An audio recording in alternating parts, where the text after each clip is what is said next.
In the archives of paleontology, some fossils are not merely discoveries, they are unsolved case files. For nearly half a century, one such case consisted of nothing more than this: two colossal, disembodied arms. This anatomical paradox defied classification and fueled decades of speculation. What kind of creature could wield such weapons, and why did the rest of it seem to have vanished? Now, let's dissect the evidence and solve the case of this bizarre survivor. Our investigation begins in 1965 in the arid expanse of the Nemegt Formation in Mongolia. A Polish-Mongolian paleontological expedition unearthed a specimen that was, to put it mildly, incomplete. It consisted of a pair of forelimbs, nearly complete, alongside some pectoral girdle elements and a few vertebral fragments. But the sheer scale of these limbs was staggering.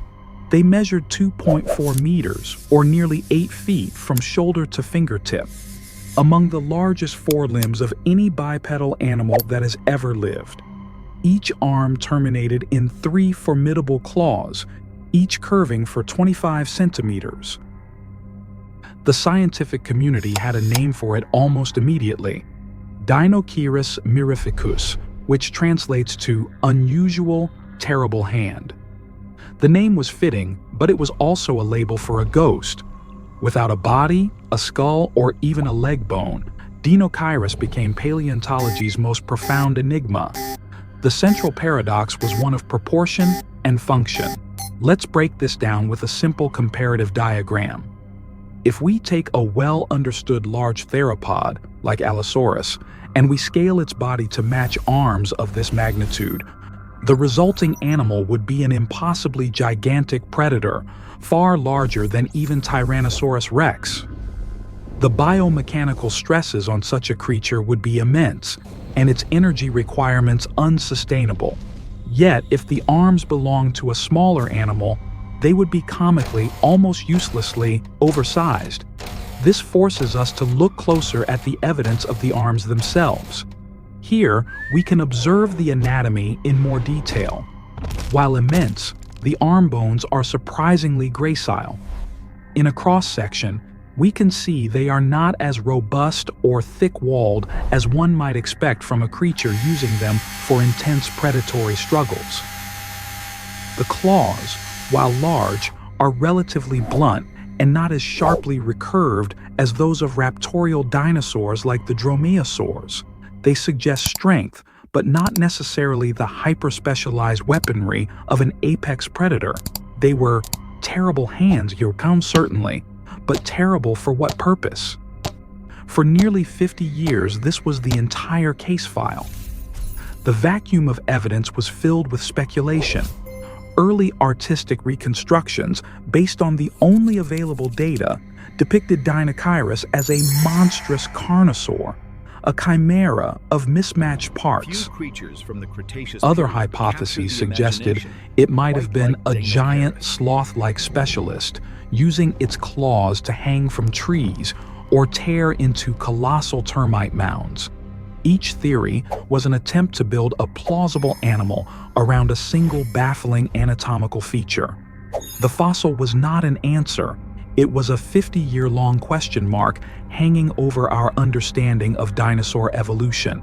The terrible hands were a clue, but the creature they belonged to remained a phantom.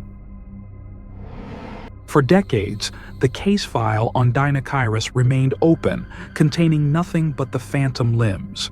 The breakthrough came not in one discovery, but a series of them, culminating in a landmark 2014 paper.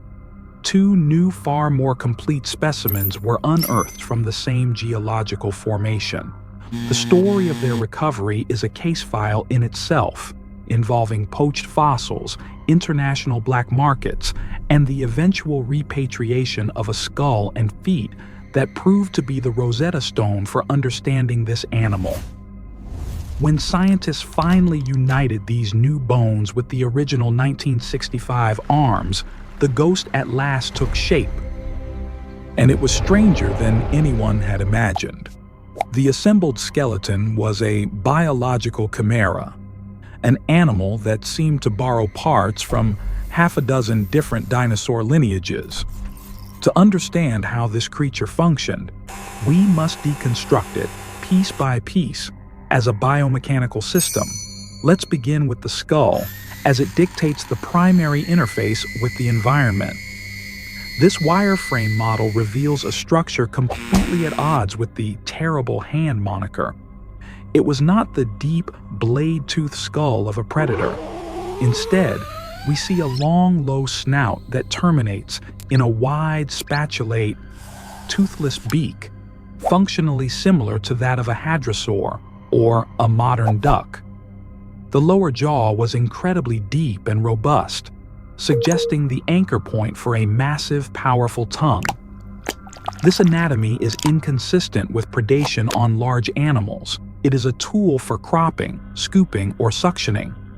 Furthermore, the discovery of over 1,400 gastroliths, stomach stones, within the abdominal cavity of one specimen provides direct evidence. These stones were used to grind tough plant matter, confirming a significant herbivorous component to its diet. The skull didn't belong to a killer, it belonged to a colossal forager. Moving to the torso, we encounter the next bizarre feature, the series of enormously elongated neural spines rising from the vertebrae. Let's look at the skeleton in profile to appreciate their scale. These formed a prominent sail or ridge along the animal's back, peaking over the hips. What was its purpose? Purely for display, like in some other dinosaurs? Unlikely to be the sole reason, given its robust construction. For thermoregulation? Perhaps. But a more compelling biomechanical explanation emerges when we consider the animal's overall mass. Here we'll overlay the probable soft tissue structures. The prevailing theory suggests these spines supported not a thin-skinned sail, but a thick, fatty hump, analogous to that of a modern camel or bison. This structure would have served two critical functions. First, as a massive energy reserve, and second, as a crucial counterbalance for its enormous gut and long neck, shifting the center of gravity and stabilizing the animal as it walked. The sheer size of Deinocheirus, estimated at 11 meters long and weighing over 6 metric tons, required a robust support structure. The pelvis provides a perfect example of this evolutionary engineering. In this internal view, we can see that the sacral vertebrae, the ones connecting the spine to the hips, are completely fused into a solid, rigid rod called a synsacrum. This created an incredibly strong, inflexible platform to bear the immense weight of the torso and transfer the forces generated by the legs. The hips themselves are wide and flaring, providing broad attachment points for the powerful muscles needed to move this giant. Finally, we arrive at the hind limbs. Here, a comparative schematic is instructive. If we place the leg of Deinocheirus next to that of a famously swift Ornithomimosaur like Struthiomimus, the difference is clear. Deinocheirus has a femur, or thigh bone, that is longer than its tibia, or lower leg bone. This is the hallmark of a walker, an animal built for strength and stability, not for speed. It was a plodding giant, not a sprinter. The final clue lies in the feet. The toe bones, the phalanges, are short and stout, and they terminate in broad, flattened, hoof-like unguals. This is a critical adaptation. These feet acted like snowshoes, distributing the animal's massive weight over a wider surface area.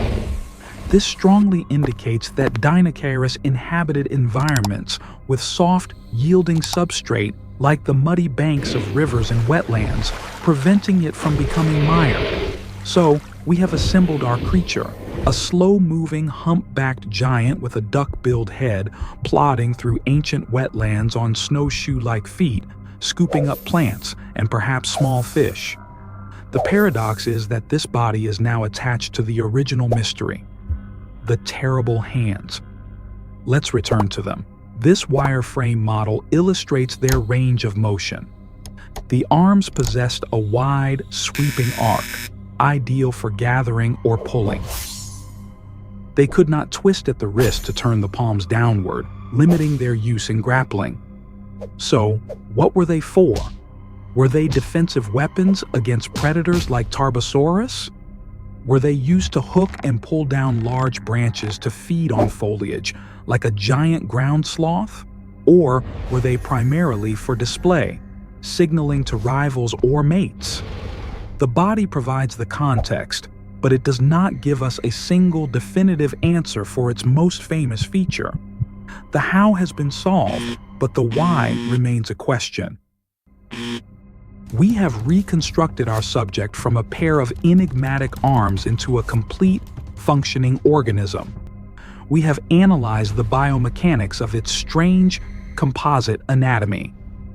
The final act of our investigation is to synthesize this evidence and deliver a verdict. Why did evolution produce such a bizarre survivor? The answer lies in finally assigning a plausible function to those terrible hands, a task that requires us to weigh the competing scientific hypotheses. Let's apply a clarity protocol to the primary theories. First, the hypothesis of the arms as defensive weapons. The apex predator in the Nemegt Formation was the formidable tyrannosaur Tarbosaurus. A swipe from a 2.4-meter arm tipped with huge claws would certainly be a powerful deterrent. However, as our earlier analysis showed, the claws were not razor-sharp, and the arm bones were relatively lightly built. While they undoubtedly offered a defensive capability, it's unlikely they were the primary evolutionary driver for such extreme size. They were a deterrent, but probably not a dedicated weapon system. The second major hypothesis centers on foraging. Let's visualize Deinocheirus in its wetland environment. With its immense reach, it could have used its arms and claws as hooks to pull down large branches, bringing nutritious leaves and fruit closer to its beak, much like a giant ground sloth. Alternatively, the long arms could have been used for raking through soft soil and sediment along riverbanks, digging for roots, tubers, or even disturbing aquatic invertebrates and small fish to be scooped up by its wide beak. This theory aligns well with its confirmed omnivorous diet and its wetland habitat adaptations. The arms become not terrible hands, but versatile gardening tools. A third, more speculative hypothesis proposes a primary role in display. We know many Ornithomimosaurs, the family Deinocheirus belongs to, were feathered. If these enormous arms were covered in elaborate plumage, they would have created a truly spectacular visual signal for attracting mates or intimidating rivals. While plausible and likely a contributing factor, behavior does not fossilize, making this theory difficult to prove and unlikely to be the sole explanation. The most logical verdict is that there is no single answer. Deinocheirus was not a hyperspecialist. It was a colossal generalist, and its arms were multifunctional tools. Its evolution was likely a mosaic of pressures. They were impressive enough for display, functional enough for foraging, and formidable enough for defense. Our investigation, therefore, closes the 50-year-old cold case with this verdict. Deinocheirus mirificus was a titanic, slow-moving omnivore that carved out a unique niche in the late Cretaceous wetlands. It was an ecological ghost no more, but a creature akin to a prehistoric grizzly bear, an opportunist capable of eating plants, fish, and small animals, equipped with tools that made it a powerful and adaptable survivor. What we cannot know for certain is the nuance of its behavior.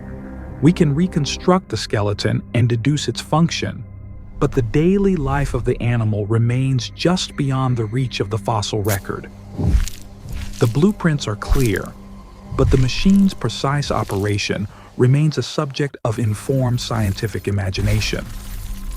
The case of Deinocheirus reveals a profound truth about evolution.